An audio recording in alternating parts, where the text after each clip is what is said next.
warahmatullahi wabarakatuh. Perkenalkan, nama saya Siva Nuruswatunasana, mahasiswi Politeknik Negeri Subang dari Prodi Agroindustri dengan nomor pokok 10306055. Pada kali ini saya akan menjelaskan mengenai materi isi buku pendidikan Pancasila untuk pendidikan tinggi dengan pengarang Dr. Ujang Carda, SSH, MH, MIP, MAP. Adapun resum dari buku tersebut dengan penjelasan sebagai berikut.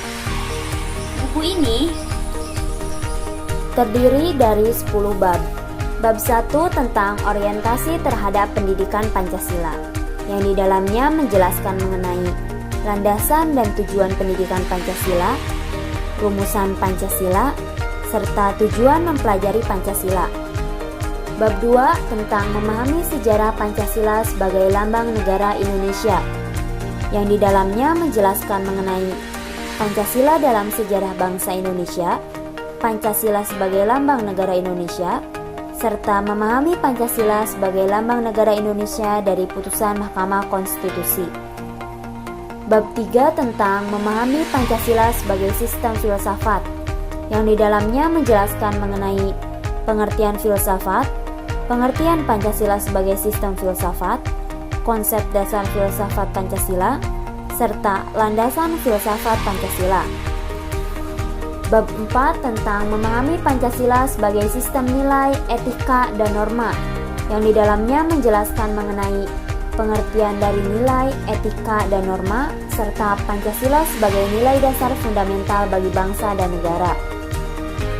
Bab 5 tentang memahami muatan sila-sila dalam Pancasila, yang di dalamnya menjelaskan mengenai hakikat nilai-nilai yang terkandung dalam Pancasila, isi arti materi muatan sila-sila dalam Pancasila, serta refleksi nilai-nilai keislaman dalam Pancasila.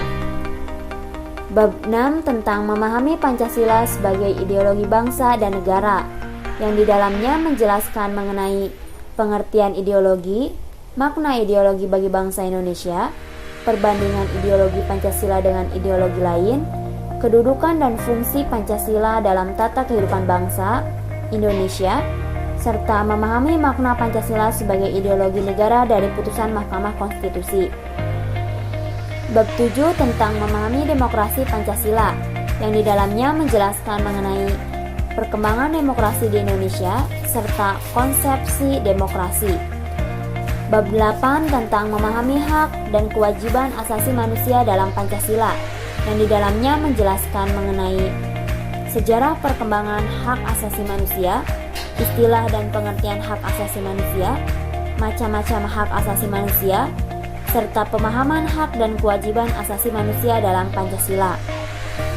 Bab 9 tentang memahami Pancasila dalam sistem ketatanegaraan Indonesia, yang di dalamnya menjelaskan mengenai isi arti Pancasila dalam pembukaan Undang-Undang Dasar 1945, isi arti Pancasila dalam pasal-pasal Undang-Undang Dasar 1945, kedudukan pembukaan Undang-Undang Dasar 1945, hubungan pembukaan dengan pasal-pasal dalam Undang-Undang Dasar 1945, hubungan antara pembukaan Undang-Undang Dasar 1945 dengan Proklamasi 17 Agustus 1945, perubahan Undang-Undang Dasar 1945, serta struktur ketatanegaraan Indonesia setelah perubahan Undang-Undang Dasar 1945.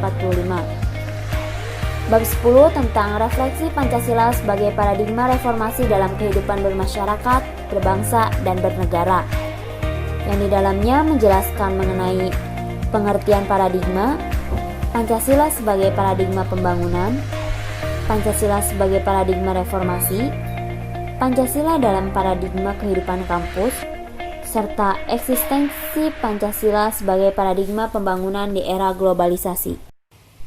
Dari uraian bab-bab di atas, isi buku pendidikan Pancasila ini adalah Pancasila yaitu dasar negara yang mempersatukan bangsa sekaligus bintang penuntun atau leistar yang dinamis, yang mengarahkan bangsa dalam mencapai tujuannya. Dalam posisi seperti itu, Pancasila merupakan sumber jati diri, kepribadian, moralitas, dan haluan keselamatan bangsa. Oleh karena itu, Pendidikan Pancasila sangat penting diajarkan agar setiap insan Indonesia dapat memahami nilai, filsafat, hingga tujuan kita bernegara dan berbangsa. Demikian resum buku ini saya buat untuk mata kuliah Pendidikan Pancasila. Wassalamualaikum warahmatullahi wabarakatuh.